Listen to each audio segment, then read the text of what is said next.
Hi friends, இந்த வீடியோவில் நாம் எதை பற்றி பார்க்க போகிறோம்னா கார்த்திகை தீபம் சீரியல் ரிவ்யூ பற்றி தான் இந்த வீடியோவில் பார்க்க போகிறோம். அதுக்கு முன்னாடி நம்ம சேனலை சப்ஸ்கிரைப் பண்ணாதவங்க கீழே இருக்கிற சப்ஸ்கிரைப் பண்ண கிளிக் பண்ணிவிட்டு பக்கத்தில் இருக்கிற பெல் பண்ணி கிளிக் பண்ணிடுங்க.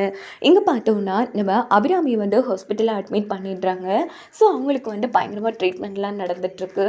இந்த பக்கம் அருண் ஆனந்த் எல்லோரும் ஹாஸ்பிட்டலுக்கு வந்ததும் நம்ம கார்த்தி என்ன அந்த ரியாவை பிடிச்சியா அப்படின்னு கேட்குறாங்க. இல்லை கார்த்தி, அவை எஸ்கேப் ஆகிட்டு போயிட்டா, ஆனால் சும்மா விட மாட்டேன், என் அம்மாவுக்கு இப்படி ஆகிறதுக்கு காரணமான அவளை நான் சும்மா விட மாட்டேங்கிற மாதிரி ஆனந்த் செம்ம டென்ஷனாக காத்திட்டு இருக்காங்க.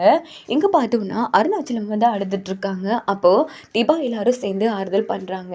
இன்னொரு பக்கம் டாக்டர் நம்ம கார்த்தி தனியாக பேசணும் அப்படின்னதும் பின்னாடியே அருணாச்சலமும் போகிறாங்க. 2 பேரும் உட்காருங்க சார், நான் சொல்கிற விஷயத்த கேட்டு நீங்கள் ஷாக்காக வேணாம், ஏன்னா இது ரொம்பவே இம்பார்ட்டண்டான விஷயம்.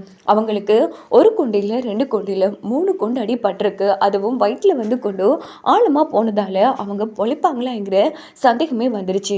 ஸோ உடனே ஆப்ரேஷன் பண்ணணும் சார், ஆப்ரேஷன் பண்ணால் ஒரு 20% பொழைப்பாங்களா இல்லையான்னு தெரிஞ்சிடும் அப்படின்னதும் அருணாச்சலம் அதிர்ச்சி ஆகிறாங்க. சார், எனக்கு எல்லாமே என் பொண்டாட்டி நாச்சியார் தான், தயவு பண்ணி அவளை காப்பாற்றிடுங்க சார், அவக்கு மட்டும் ஏதாச்சும் ஆயிடுச்சுன்னா நான் உயிரோடு இருக்க மாட்டேங்கிற மாதிரி அருணாச்சலம் அழுதுட்டு இருக்காங்க. அப்போ கார்த்தி ஆறுதல் படுத்துகிறாங்க. அப்பா, நம்ம நினைக்கிற மாதிரி அம்மாவுக்கு ஒன்றும் ஆகாது, தைரியமாக இருந்துக்கோங்க அப்படின்னு சொல்லிட்டு, ஓகே டாக்டர், எவ்வளோ பணம் செலவானாலும் பரவாயில்ல, ப்ளீஸ் அம்மாவை எப்படியாச்சும் காப்பாற்றிடுங்க, நீங்கள் ஆப்ரேஷனுக்கு ஏற்பாடு பண்ணுங்க அப்படின்னதும் டாக்டர் சரின்னு சொல்லிடுறாங்க. இந்த பக்கம் நம்ம தீபா எல்லாரும் ஓடி என்னங்க என்னாச்சு, அத்தைக்கு இப்போ சரியாயிடுச்சா, அத்தை வந்துருவாங்கல்ல அப்படின்னு கேட்டதும் உடனே டாக்டர் சொன்ன விஷயத்தை காட்டி தீபா கிட்ட சொல்கிறாங்க. இது கட்டு நம்ம அருண் ஆனந்த் எல்லாருமே அழுதுட்டு இருக்காங்க. என்னங்க சொல்கிறீங்க?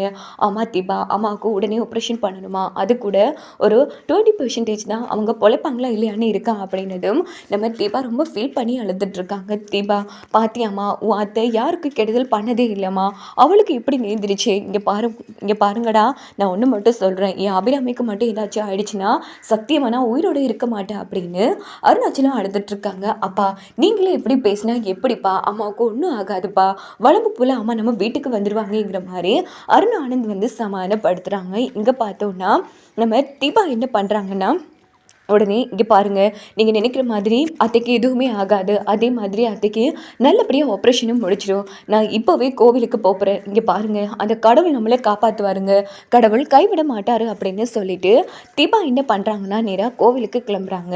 அங்கே பார்த்தோன்னா கோவிலில் போய் ரொம்ப ஃபீல் பண்ணி அழுதுட்ருக்காங்க. இங்கே பாரு, என் அத்தை யாருக்கும் கெடுதல் பண்ணதே இல்லை, என் அத்தை எப்படியாச்சும் பொழைச்சி வந்துடணும், அப்படி அவங்க மட்டும் பொழைச்சி வரல, உன் சன்னிதானத்தில் வச்சு நான் என்னோட உயிரை விட்டுருவேங்கிற மாதிரி தீபா ஒரு அதிரடியான முடிவெடுக்கிறாங்க. இங்கே பார்த்தோன்னா அபிராமிக்கு ஆப்ரேஷன் நடக்க ஆரம்பிக்குது.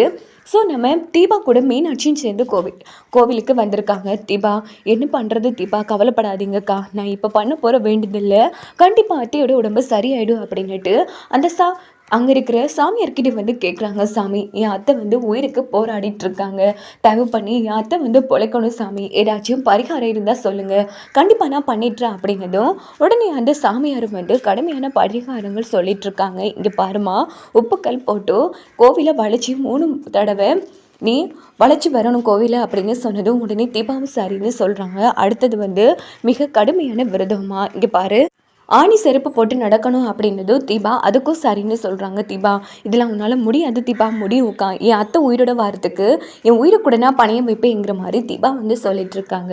இங்கே பார்த்தோன்னா நம்ம தீபா உப்புக்கல் மேலே மண்டி போட்டு நடக்க ஆரம்பிக்கிறாங்க.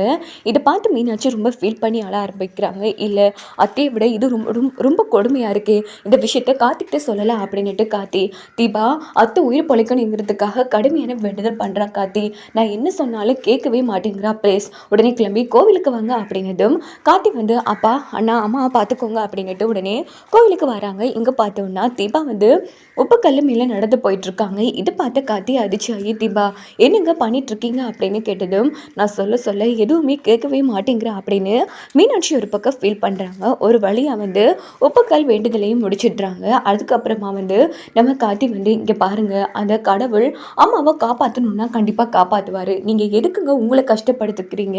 இல்லைங்க, கடைசியில் நாம் கடவுளை தான் நம்பணும். கண்டிப்பாக இந்த அம்மா அத்தையோட உயிரை வந்து காப்பாற்றுவாங்கன்னு எனக்கு நம்பிக்கை இருக்குங்க.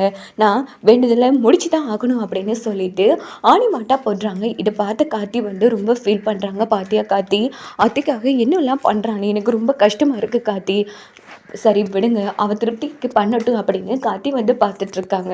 ஸோ ஆணி செருப்பு போட்டு ஒரு வழியாக அந்த வேண்டுதலையும் முடிச்சிட்றாங்க தீபா காலில் வந்து அவ்வளோ பிளட்டாக இருக்குது. அப்போ கார்த்தி வந்து போதுங்க, அதான் 2 வேண்டுதலையும் முடிச்சிட்டிங்களே, வாங்க அம்மாவுக்கு ஒன்றும் ஆகாது, கோவிட் நம்ம வீட்டுக்கு போகலாம், வந்து ரெஸ்ட் எடுங்க அப்படின்னதும், இல்லைங்க என்னோட வாயில் பச்சை தண்ணி கூட படாது, அத்தைக்கு வந்து எப்போ உடம்பு சரியாகுதோ அப்போ தான் நான் வீட்டு பக்கமே வருவாங்க, அது வரைக்கும் நான் இங்கேயே கிடக்கிறேன் அப்படின்னு சொன்னதும் நம்ம கார்த்தியும் மீனாட்சி எவ்வளவோ சொல்கிறாங்க. ஆனால் தீபா கேட்குற மாதிரி இல்லை. அண்ணி, தீபா ஒரு விஷயத்த முடிவெடுத்துட்டாங்கன்னா அதை முடிக்காமல் விட மாட்டாங்க அண்ணி. நீங்கள் போய் நான் போய் அம்மாவை பார்த்துக்கிறேன், நீங்கள் தீபாவை பத்திரமா பார்த்துக்கோங்க அப்படின்னுட்டு நம்ம கார்த்தி அங்கேருந்து போயிடுறாங்க. இங்கே பார்த்தோன்னா அபிராமிக்கு வந்து நல்லபடியாக ஆப்ரேஷன் முடிச்சிருது. ஸோ இந்த பக்கம் பார்த்தோன்னா அம்மனோட அருளால் அபிராமிக்கு வந்து எந்த பிரச்சனையும் இல்லைன்னு டாக்டர் வந்து சொல்கிறாங்க. Sir, medical is miracle. உண்மையிலேயே சொல்லப்போனால் இது ஆச்சரியப்பட வேண்டிய விஷயந்தான். உங்கள் அம்மாவுக்கு நீ எந்த பிரச்சனையும் இல்லை, கம்ப்ளீட்டாக சரியாயிட்டாங்க. என்ன அங்கங்கே இருக்கிற அந்த புண் வந்து ஆடுறதுக்கு கொஞ்சம் நாள் ஆகும். ஸோ அவங்கள நல்லபடியாக ரெஸ்ட் எடுங்க விடுங்க, அதிகமாக வேலையெல்லாம் வாங்க வேணாம் அப்படின்னு டாக்டர் சொன்னதும் எல்லாரும் ரொம்ப சந்தோஷப்படுறாங்க. தீபா பண்ண வேண்டுதல் வீண் போகலை. உடனே தீபாவுக்கு ஃபோன் போட்டு விஷயத்த சொல்லுப்பா அப்படின்னதும் கார்த்தி வந்து தீபாவுக்கு ஃபோன் போட்டு நம்ம மீனாட்சிக்கு ஃபோன் போட்டு, அண்ணி அம்மா பொழைச்சிட்டாங்க அண்ணி, இனி அம்மாவுக்கு எந்த பிரச்சனையும் இல்லைன்னு டாக்டர் சொல்லிட்டாங்க அப்படின்னதும் மீனாட்சி விஷயத்தை தீபா கிட்ட சொல்கிறாங்க. இதுக்கிட்ட தீபா வந்து உடனே விபூதியெலாம் எடுத்துகிட்டு நேராக ஹாஸ்பிட்டலுக்கு ஓடோடி வந்து அபிராமி நெத்தியில் வந்து வைப்பாங்க. இந்த பக்கம் நம்ம கார்த்தி எல்லாரும் ரொம்ப சந்தோஷப்படுறாங்க. நாச்சியார், எழுந்திருமா, நீ பொழைக்கணுங்கிறதுக்காக நம்ம தீபா என்னெல்லாம் கஷ்டப்பட்டு வேண்டுதல் பண்ணியிருக்கா தெரியுமா, அவளோட வேண்டுதல் வீண் போகலை, எழுந்திரிமா அப்படின்னு சொல்லி அருணாச்சலம் வந்து ஃபீல் பண்ணுறாங்க.